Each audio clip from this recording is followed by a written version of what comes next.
Bismillah ar-Rahman ar-Rahim. Alhamdulillah wa salatu wa salam ala Rasulullah. We continue reading from Imam Al-Ghazali's Jawahir al-Qur'an, the Juz of the Qur'an. We have reached Surah Fussilat. And Imam Al-Ghazali rahmahullah chose 12 verses from this surah. Still one of the surahs that begin with Hamim. And as such, there will be mention of the of revelation. But let me say something about these 12 verses. Imam Ghazali's selection begins with verse 9, so we'll try to reach there quickly after some introduction, reading these verses as much as possible. Then there's a 9 to 12, then 12 to 37. So we have practically some 25 verses, and there are excellent, beautiful, important themes that we'll try to cover some of them. And then from 39 there's a gap to verse 45. There's mention of Prophet Moses, peace be upon him, and the very last part, 2 verses 53 and 54, referring to the signs in the universe and also in ourselves. Okay, so Hamim, these are amongst these letters, the raw material, if you will, from which the book is, the revelation is comprised. So it's a challenge to the Arabs who were eloquent. Here you have these letters. Why don't you? There's a direct challenge, of course, in different parts of the direct challenge to come up with something like the Qur'an, 10 verses. They will not be able, of course, to do that. There was once an Arabic teacher in Jerusalem, a Muslim. He was asked by Allahu Alam, some evangelical Christian institution to translate, to try to put the a life of Jesus Christ, peace upon him, in a manner similar to the Qur'an. And all that he did simply is to have a rhyming end of these sentences and phrases, which is in very objectively, I would say, you would feel it immediately.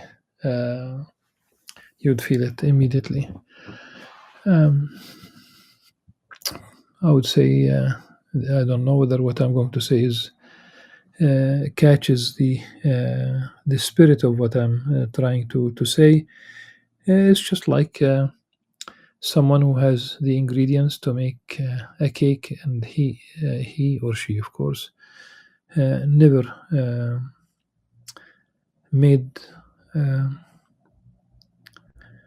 a cake, and the end result was a lump of sticky dough somehow, which is anything, doesn't resemble the beautiful cake. So Hamim, Tanzilum min ar-Rahman ar-Rahim, mentioning the book, Tanzil. كتاب فصلت آياته قرآنا عربيا لقوم يعلمون. Of course, every prophet, it's a theme that will come up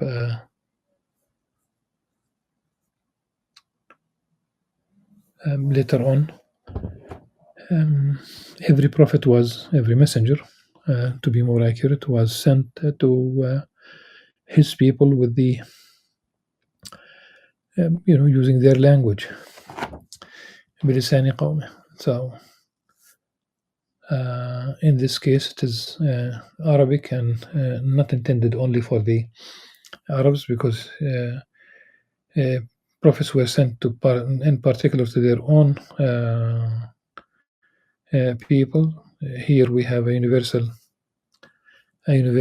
message, and if it were not for the Quran, our language would have developed into many other languages over the years.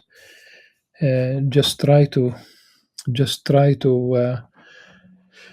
find on YouTube how English sounded over the centuries from one generation to the other. You'll be really surprised. Not with Arabic.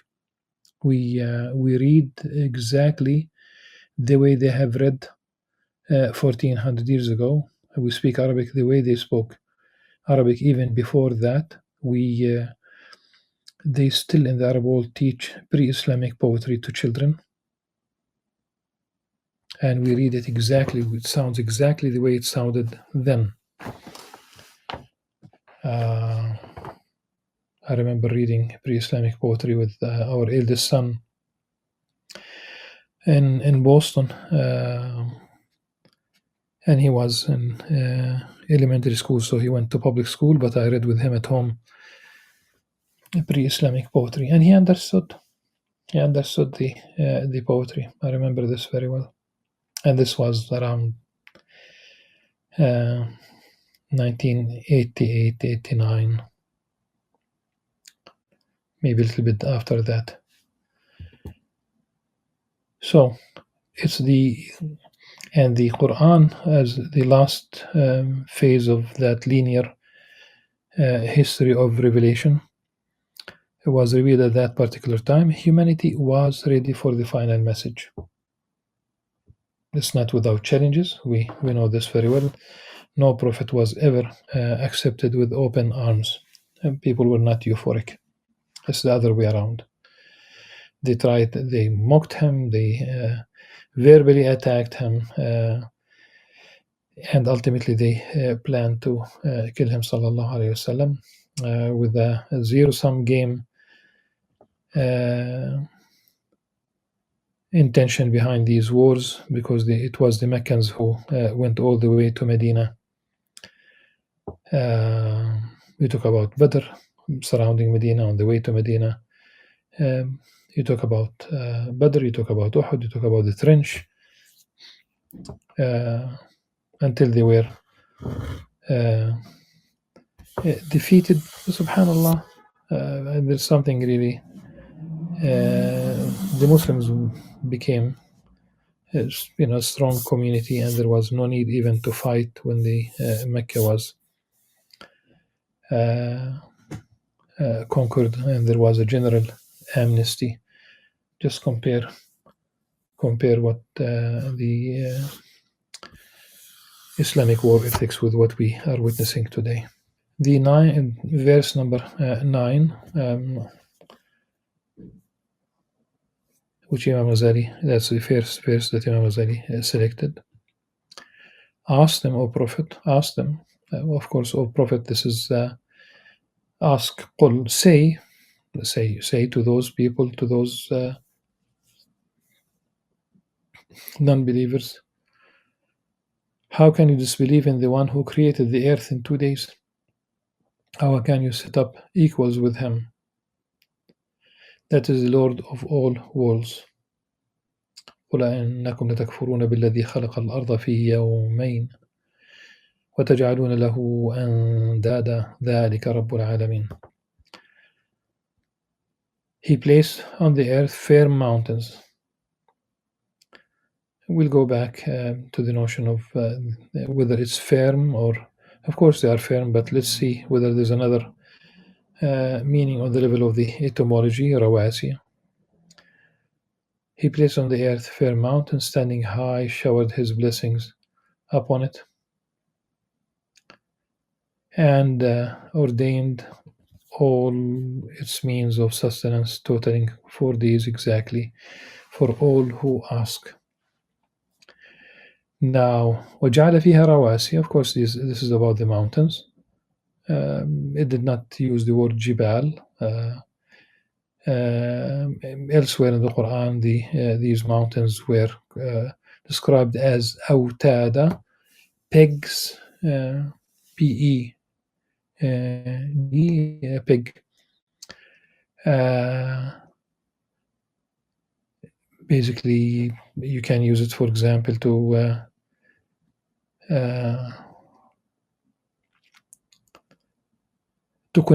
connect something to something else larger, for example, so that, like a tent, you don't want it to fly. You don't want it when there is wind, so you use these pegs to fix it into to the ground. So جعل فيها رواسي. So the mountains are described as رواسي.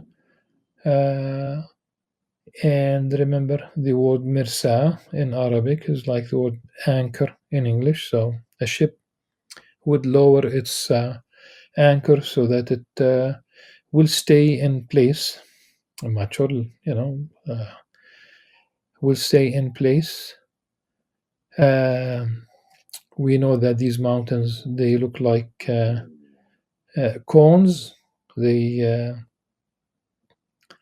And in fact, to be an anchor is very heavy. So these very large ships, in fact, it's very, very, very dangerous when they release the heavy iron, steel chains. It's a very heavy, so that it will pin the ship into a specific place, and it will the waves will not push it away from the harbor, from wherever. Rawasi, so that these tectonic plates would not, of course, they would move ultimately, and this is why we have earthquakes. But without these rawasi, without these anchoring, if you will, mountains, they will move a lot beyond our imagination. Just think about the weight of, for example, Mount Everest. It is about 300. It is estimated that its weight is 357 trillion pounds. That's about 162 trillion kilograms. And so it is a very massive peg, if you will, a wetted, anchoring the tectonic plates. Subhanallah. And that's an estimated weight. You can have a model, really, for these mountains, and you can apply it. Now that Allah subhanahu wa ta'ala decreed, ordained the means of sustenance, if you talk about organic matter, the universe was sterile, really. We have spoken about this before. It has to be created, all organic matter. Otherwise, if we leave it to the material forces in the universe, there will never be anything organic.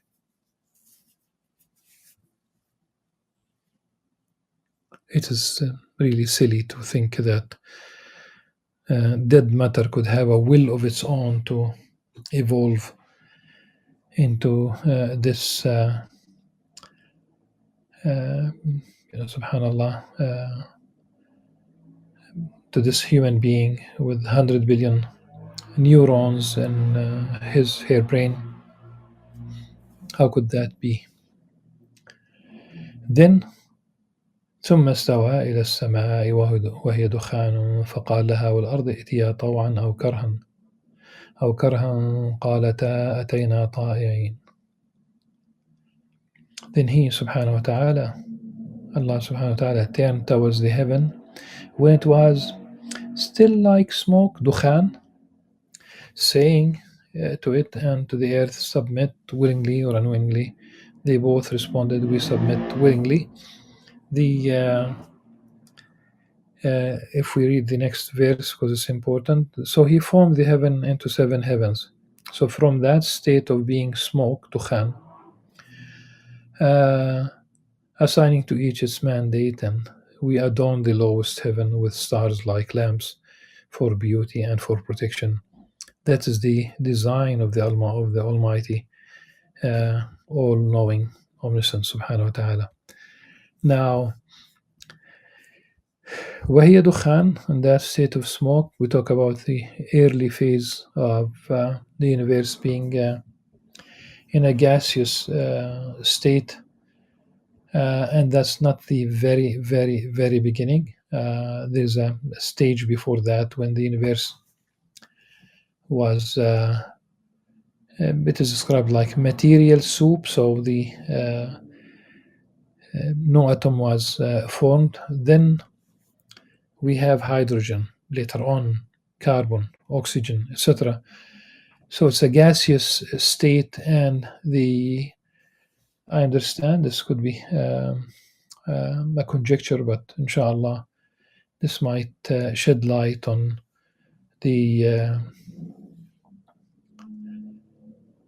what happened then.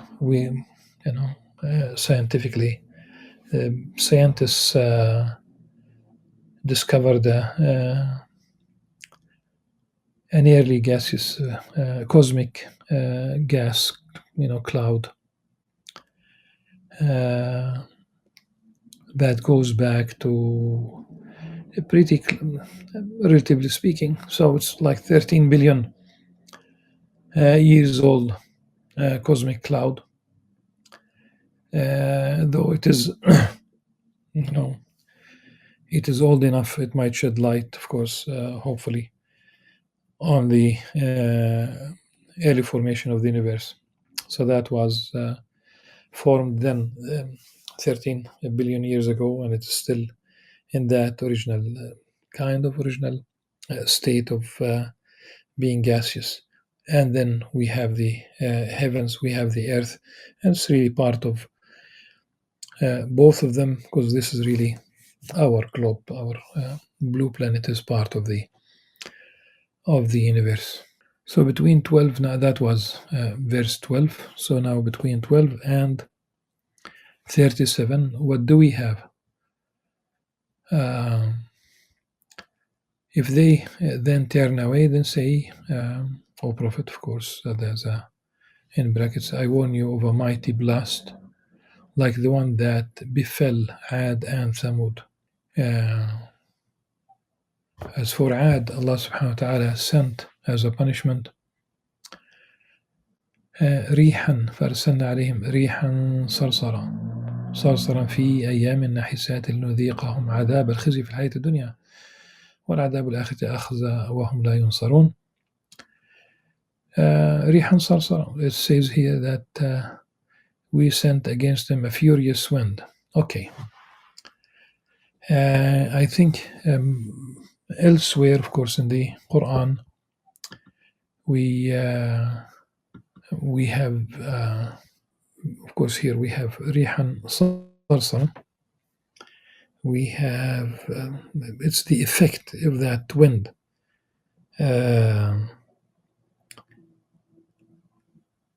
When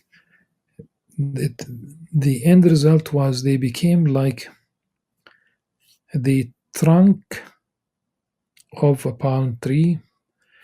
In one verse, khawiyah, the description of these trunks, and in another context, munqa'ir. So ajaz nakhl khawi, ajaz nakhl munqa'ir, as a result of this wind. These scholars attempted to interpret this in the past. Some said that this is an indication that they had, great bodies. The idea, the idea here is that think about Khawiya, think about Munqar. Let me give an example from something else. Sayyidina Ibrahim alayhi salam, Prophet Abraham, when the angels, of course, anthropomorphic form passed by him, he got them in one verse in the Quran. The calf was described as Hanid, in a different context was described as Samin. And there's no contradiction, like a fat, plumpy calf, if you will, and the second one is roasted. So put them together, a fat roasted calf, and here it will be their state after these the severe wind. They became like an uprooted trunks, but these trunks became empty, khawiya. If wind, if of course we don't know the speed of the wind that existed as a punishment, but cannot be a gentle breeze. If wind reaches like 700 miles per hour speed, it would rip, it will turn away the flesh from the human being, and what will remain is the skeleton. So if you could fix someone and you could generate such a wind and the body is exposed, then that's the result. I think this is really the meaning, inshallah. The other verse that I wanted in between that Imam Ghazali did not choose, وَقَالُوا جُلُودِهِمْ لِمَا شَهِدتُّمْ عَلَيْنَا. In the hereafter, their skin, one skin will testify. They said, these skins, قالوا أنطقنا الله الذي أنطق كل شيء وهو خلقهم أول مرة وإليه ترجعون. They will ask their skin furiously, why have you testified against us?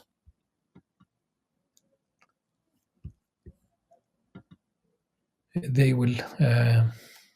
answer,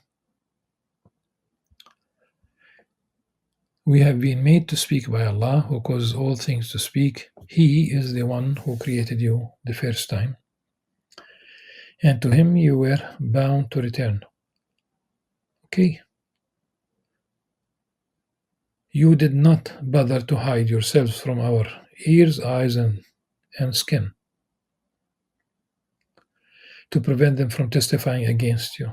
Rather, you assumed that Allah did not know much of what you used to do.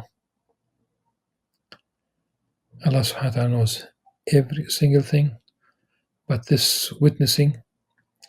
Now, what is it that I wanted to share is the idea of, is it possible to download information into organic matter? And in principle, today, there has been a successful, it's not like a massive thing, but it seems that it years ago now, it was possible to download information into organic matter. Your chip is, we talk about your silicon chip. That's not what we talk about. And your skin is organic, and your brain is organic, and it's like downloading will be, rather than learning and spending time, you will come and they'll figure out how to download, which will be like firing these neurons in your brain in the same fashion. What they have found so far is not downloading, mostly trying to read the brain wave length especially under CAT scan. Very simple, very simple. It's almost like preschool level image of a hammer. Then they will have the image in the brain after being exposed to seeing the hammer. And so if you have the same kind of uh, thinking, then you have already that in store. Probably artificial intelligence will take care of the rest. So if this is really the case now, just think about what is in store organically, what basically we have accumulated. Simply we say astaghfirullah. Now we try to move to verse 37. ومن آياته الليل والنهار والشمس والقمر لا تسجدوا للشمس ولا للقمر واسجدوا لله الذي خلقهن إن كنتم إياه تعبدون. These are part of the universe, of the cosmos, celestial bodies, if you will. And what we began with at the very beginning, Allah subhanahu wa ta'ala created the universe, created the heavens, created the earth, and all therein. So one should not really worship anything that any creature worship the creator. But if the pagans are too proud, then let them know that those who are with Allah subhanahu wa ta'ala, the angels, they are those who are nearest to your Lord, glorify Him day and night, and never grow weary. We human beings, we have the tendency to worship. The example of the Prophet sallallahu alaihi wasallam asking Bilal radiallahu anhu, "Arihna biha ya Bilal," about the prayer, finding comfort in worship, in prayer. But the idea is be consistent, and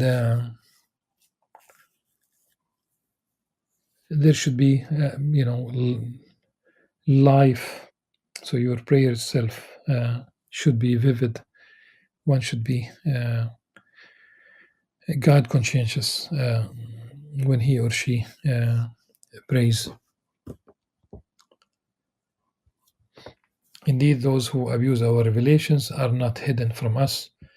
Who is better, the one who will be cast into the fire, or the one who will be secure on Judgment Day? Do whatever you want.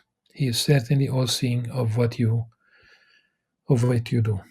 One verse is also there, and among his signs is that you see the earth devoid of life, but as soon as we send down rain upon it, it begins to stir to life and swell. Indeed, the one who revives it can easily revive the dead. Thus, the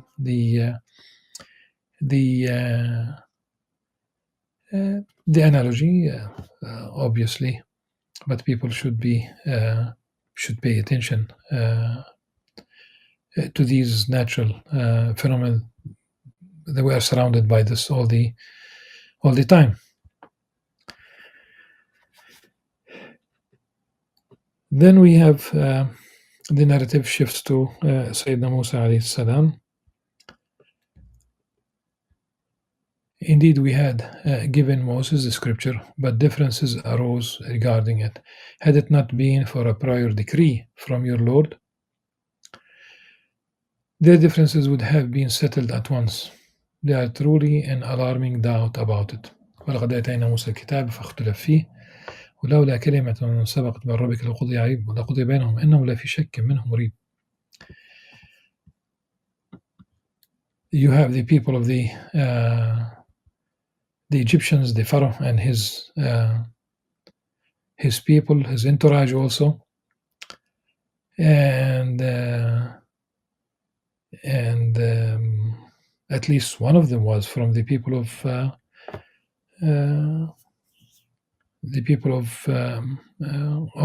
Moses, of Sayyidina Musa alayhi salam, from amongst the children of Israel. He whoever does good, it is to their own benefit, and whoever does evil, it is to their own loss. Your Lord is never unjust to his creation. With him alone is the knowledge of the hour. We have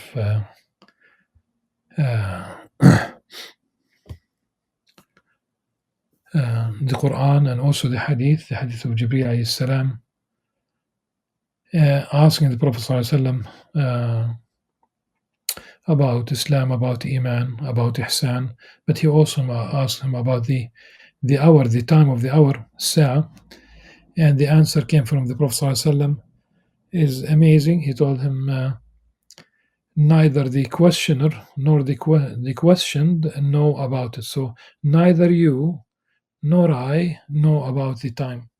So the Archangel Gabriel ﷺ and the seal of the prophets define the Sayyid Anbiya Sallallahu Alaihi Wasallam also doesn't know about the hour. إليه يرد علم الساعة وما تخرج من ثمرات من أكمامها وما تحمل من أنثى ولا تضع إلا بعلمه ويوم يناديهم أين الشركاء قالوا آذناك ما منا من شهيد. So only with Allah subhanahu wa ta'ala is knowledge of the hour. No fruit comes out of its husk, nor does a female conceive or deliver without his knowledge, and consider the day he will call to them, where are my so-called associate gods, shuraka? They will cry, we declare before you that none of us testifies to that any longer, of course. The final two verses in this selection. سنريهم آياتنا في الآفاق وفي أنفسهم حتى يتبين لهم أنه الحق أولم يكفي بربك أنه على كل شيء شهيد ألا إنهم في مرية من لقاء ربهم ألا إنه بكل شيء محيط. We will show them our signs in the universe and within themselves until it becomes clear to them that this Qur'an is the truth. It is not enough that your Lord is a witness over all things. They are truly in doubt of the meeting with their Lord, but He is indeed fully aware of everything. I wish that the certain astrophysicists would refrain from pseudoscience, those atheists like Neil deGrasse. He's a performer, he's a scientist, but he's a performer. And he throws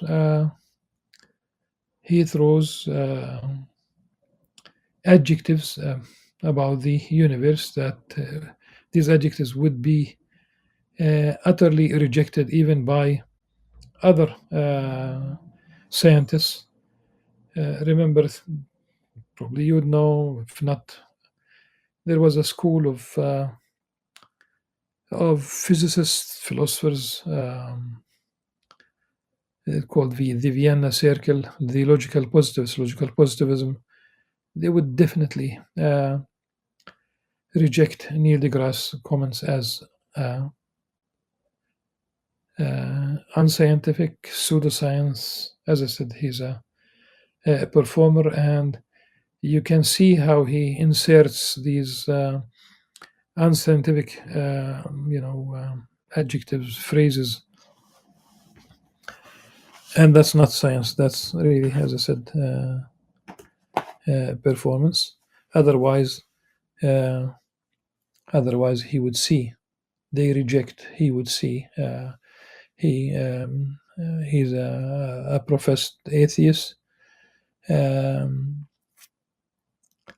There are enough signs in the universe and in ourselves to show that it is the truth.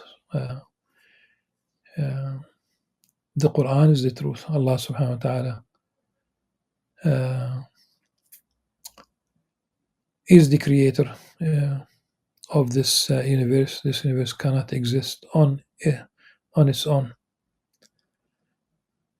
And whether both the signs in the book, in the Quran, and the verses, the ayat in the Quran, the ayat in the universe, both are from Allah subhanahu wa ta'ala. There should be no contradiction. If there is any contradiction, then we can accuse either our understanding of the Quran or our understanding of the universe, or both sometimes. But I trust, inshallah, that there will be just check, what's the latest in terms of the discoveries in the universe and the discoveries in human physiology. An amazing story indeed. So this was the end of these 12 verses from Surah Fussilat. And the next one will be Surah Ash-Shura, 16 verses. Until then, subhanakallah wa hamdik. أشهد أن لا إله إلا أنت أستغفرك وأتوب إليك والسلام عليكم ورحمة الله وبركاته.